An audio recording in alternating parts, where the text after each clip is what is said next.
Hi, before we start the video, I just want to clarify that this is more of a drawing exercise and less of a how to draw. This is a video for people who are new or haven't really drawn before, but these will be the building blocks to future videos so that we can keep things as simple and as basic as possible.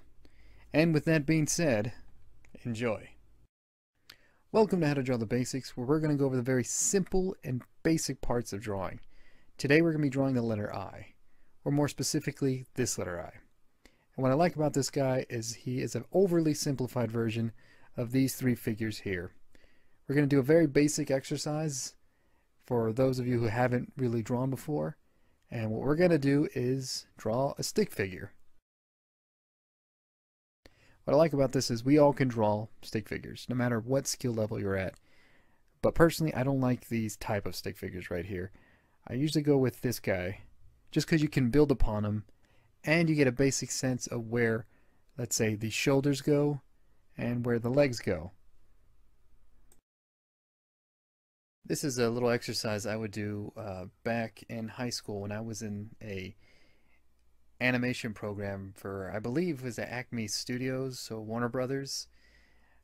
What we would do is we would draw these guys for our storyboards, and what it would help do is it would help us to create a quicker and more expressive storyboard so we could get a sense of what we were going to be animating.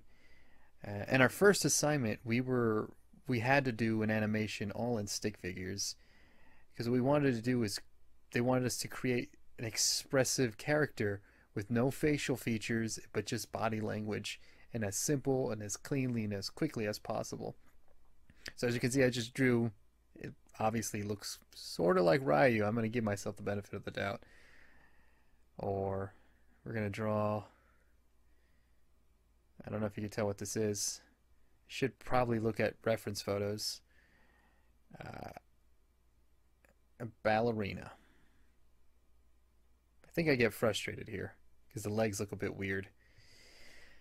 Anyways, we would do these for storyboards, but over time we realized our characters became more expressive, more fluid. There was a lot more motion to them because we weren't afraid to move their joints. And what happens is when you're drawing, sometimes if, let's say, you're, I wouldn't say copying, but you're using another photo to mimic, you might get better at drawing that one figure or one character that somebody else drew, but you may not improve as an artist where you can draw that character on your own merits, or just use it as a reference and change his, let's say, expression or body movement or action lines. You want to develop your own style over time, and I find the best way to do it is start off at the very, very basics. And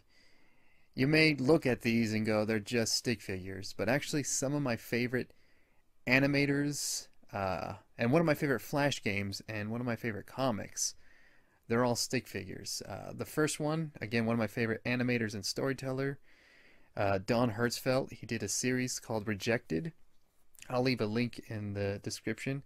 Another one of my favorite web series, animated web series, is Dick Figures. It's through Mondo Mini, and it's just, they're very expressive. They don't really follow these stick figures, they follow the more traditional stick figures, but they're great. And one of my favorite Flash games is Fancy Pants, and it's just an amazing little Flash game.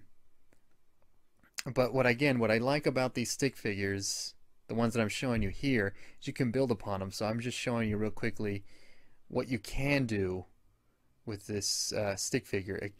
Once you get to a certain point where they're easy and it's nothing, you can start building upon it and start adding where, let's say, all the joints kind of go, and you can kind of get a sense of what goes where. And that's what we want to do with these stick figures. It's not just drawing stick figures.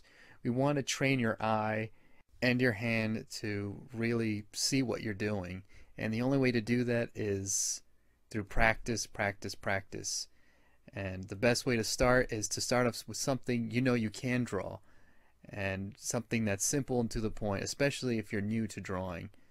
And over time, really quickly, you're going to outgrow these little guys right here, and you'll get to a point where you're drawing something a little more sophisticated. But the best thing to do, again, is practice, practice, practice.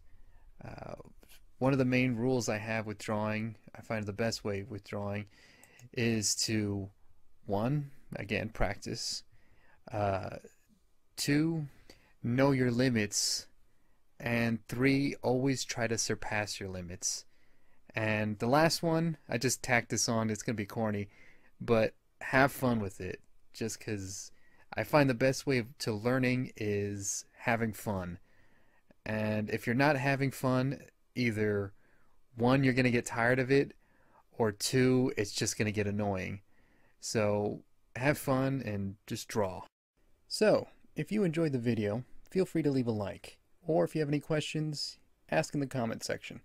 And for future videos and all things drawing and anime, subscribe to OtakuFuel.com. And if you enjoyed my voice, feel free to check out my channel in the description. I'm Danny K, and thank you for watching.